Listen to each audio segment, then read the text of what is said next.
I will give you a presentation entitled Automatic Extraction of Amendments from Polish Statutory Law, which was a collaborative work between me, Mateusz Piech, Zbigniew Kaleta, and Krzysztof Wróbel. Three of us work at the AGH University of Science and Technology, and Krzysztof This meeting is being recorded. works at the Jagiellonian University. So the agenda is really quick. I will start with the amendment in Polish law, then the annotation procedure, the approach we apply to extracting these amendments, the experiments, and I will reach the conclusion. So to give you some context, we are working on a LEMKIN, an intelligent legal information system, which will provide question answering in the domain of Polish statutory law. And so we have to access the most recent regulations because the law in Poland changes very often. So, and the other problem is that the consolidated texts are published, but only once or twice a year. And the laws are distributed only as PDF. So we can look at these documents as semi-structured data. So to give you some numbers, for instance, in 2019, there were 20,000 pages of new laws enacted in Poland. So this is a very large number. So I think that doing that manually, processing these amendments manually is not an option. So we have developed this amendments pipeline, which includes four stages. Amendment span detection. Then when we detect the spans, we interpret these spans. Then we also have to detect the spans related to the dates when is the application of given amendment, and then we have to interpret these dates. So this presentation concentrates only on the third step, so the amendment span detection. Here you have an example of an amendment definition in the bill. Blah blah blah. The following amendments are introduced. For instance, in Article 20, paragraph 2b, in the introduction to the enumeration, the words paragraph 2 are replaced by paragraph 2a. Okay, these are the amendments we have in Poland. So, and you can see that we have some specific items here or entities. For instance, the location of the amendment, the identification of the old content of the provision, the new content of the provision, as well as the type of amendment. So let's now move to the annotation procedure. And let's start with the annotation types. So we have identified three groups of spans. The first group is amendment type. We have content addition, content removal, content change, as well as unit addition, unit removal, and unit change. The difference here is that in the first case, the content is changed. The content inside the provision is changed. In the other three types of amendments, we have the full unit. The full unit is changed in some way. And also we have change ID, which is not, I don't think it's very common in literature. So this is something which is, let's say, discovered. The second group of annotations are identifiers. We have a new ID, amended ID, and preceding ID. Usually, the most important thing is the amended ID, but if you provide a new unit, you have to identify the preceding ID. And also we have the last group is the content. And you have, as you have seen, for instance, we have the old content and the new content. Also, in some cases, there's the preceding content. So these are the types of annotation we have identified. And regarding the data set which was annotated, there were more than 240 bills of Polish statutory law from the years 1998-2018.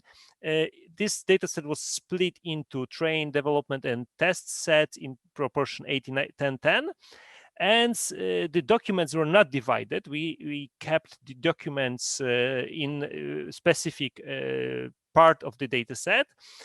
And the statistics are as follows. We have more than 400,000 tokens. More than 200,000 tokens didn't receive any annotations because we thought that it is not necessary to annotate them. On the other hand, almost half of the remaining tokens received some kind of annotation. And when we look at the amendment types, roughly we have identified roughly 5,000 amendments in this bit, which I think is quite a large number. Okay, so let's move to the approaches we have applied to this problem. So the first thing we did with the documents were pre-processing. Because we wanted to apply the family of BERT models, we have to somehow fix the problem of the 512 subtoken limit. So first of all, we try to just use the documents as they are and use only the 500 tokens which are at the beginning of the document. But it turned out that such an approach, first of all, gives very low coverage. It only covered like 40% of the documents. And the other problem was that the numbers were very low, especially the micro F1 measure was quite low. So at the second approach, we split the sentences using a library devoted to Slavic languages. So it gave us 100% coverage. And in these preliminary experiments, we observed 94% macro F1 and 84% micro F1, which was still too low for our expectations. So we have devised more sophisticated pre-processing. We split by sentence, but not inside a span. If the sentence was split inside one span, it was not this span was not divided, but this procedure could be only applied to the training data. So during inference, we split by the smallest part of a provision. The provisions are structured so, and you can identify the lowest level of this provision. So during inference, we apply the model to this smallest part of a provision. So the models we have used, first of all, we used a very simple approach based on regular expressions. So this is the rule-based approach.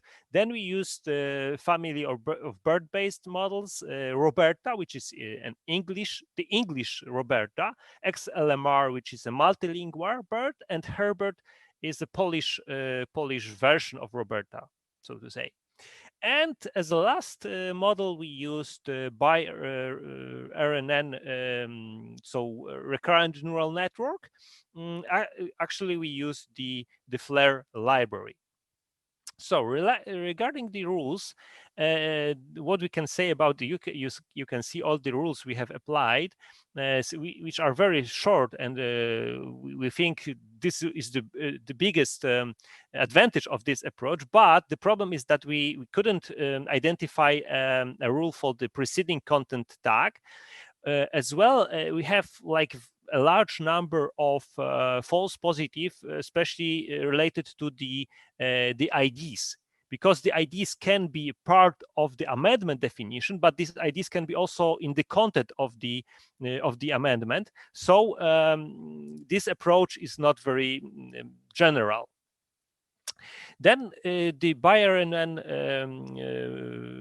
model, it was based on the character level language model. So the model was trained to predict the next character in the text, and it was combined with the token level language sequence labeling model. So this is the approach used in FLAIR, and we provided two versions of this, one trained on the sentence split, and the second trained on the optimized segmentation. And the last one, the last family of models were, as I said, was BERT, Roberta, XLMR, and Herbert. I won't get into the transformer architecture because I think that there was so much time already spent discussing BERT. So I will move to the next slide. So the experiments. These are the results of our experiments. the best results were obtained using the BiRNN approach. But let's first look at the rules. As you can see, the micro, macro, and weighted F1 scores are pretty low for this approach. So this justifies our machine learning approach. Then, when you look at the BERT-based models, we can see that the Roberta model, which was developed for English, not for Polish, gave the best results, which is a kind of a surprise. And the last observation is the fact that the BiRNN model gave the best results, which are almost perfect in this setting.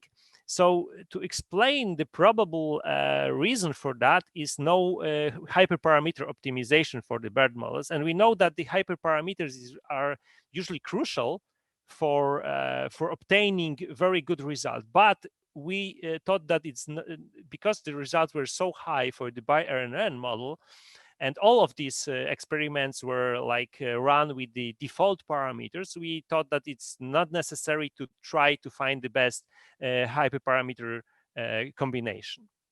So to conclude the presentation, the recurrent neural network turned out to be the best. The neural network models work better than the handcrafted rules, which is kind of obvious.